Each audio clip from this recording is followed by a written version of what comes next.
लालू यादव और चारा घोटाला।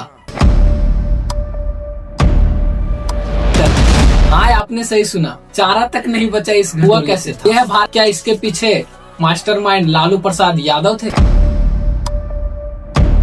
और सरकारी दफ्तरों में नोटों की गंध गोबर से ज्यादा आ करती थी। और लेकिन असली खेला यहीं से शुरू हुआ। अधिकारी और ठेकेदार मिलकर नकली स्लिप बनाते और नकली बिल, और सारे पैसे अपने जेब के अंदर। पूरे 950 करोड़ का घोटाला उठ सके। और सीबीआई की एंट्री और राजनीतिक ड्रामा।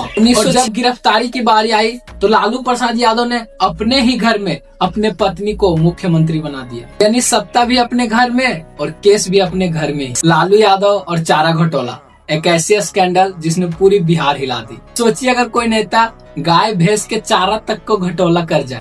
हाँ, आपने सही सुना, चारा तक नहीं बचा इस घोटाले से। यह भारत के सबसे बड़े और चर्चित स्कैंडलों में से एक, चारा घोटाला, जिसने बिहार की राजनीति की जड़ों तक को हिला के रख दिया था। लेकिन सवाल ये है, ये घोटाला हुआ कैसे था? क्या इसके पीछे मास्टरमाइंड लालू प्रसाद यादव थे,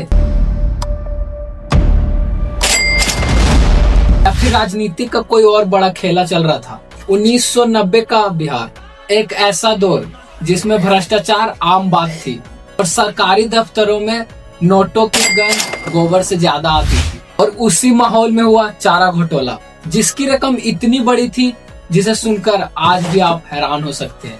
घोटाले की शुरुआत, ये कहानी शुरू होती है बिहार के पशुपालन विभागों से, जहां सरकार दवाइयां, चारा के लिए पशु विभाग को लाख करोड़ों रुपए दिया करती थी। लेकिन असली खेला यहीं से शुरू हुआ। अधिकारी और ठेकेदार मिलकर नकली स्लिप और नकली बिल, और सारे पैसे अपने जेब के अंदर। सरकारी रिकॉर्ड में दिखता था भैंसों को दान दिया गया, लेकिन असली दान जेब के अंदर होती थी। ये सब पूरे कहानी में लालू प्रसाद यादव का नाम कैसे जुड़ा? जब जांच शुरू हुई तब पता चला ये कोई छोटा मोटा घोटाला नहीं, पूरे 950 करोड़ का घोटाला था।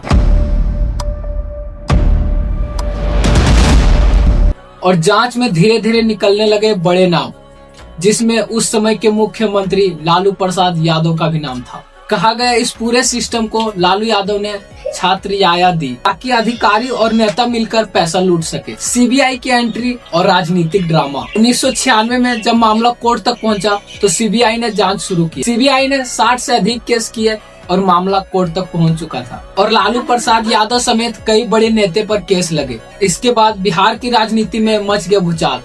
लालू प्रसाद यादव ने कहा कि हमारे खिलाफ ये एक साजिश है। और जब गिरफ्तारी की बारी आई तो लालू प्रसाद यादव ने अपने ही घर में अपने पत्नी को मुख्यमंत्री बना दिया। यानी सत्ता भी अपने घर में और केस भी अपने घर में। सजा, जेल और वापसी। लालू यादव को आखिरकार 2013 में सीबीआई कोर्ट ने दोषी करार दिया और उन्हें जेल जाना पड़ा। लेकिन कहते हैं लालू यादव सिर्फ एक नेता नहीं, फेनोमेना है।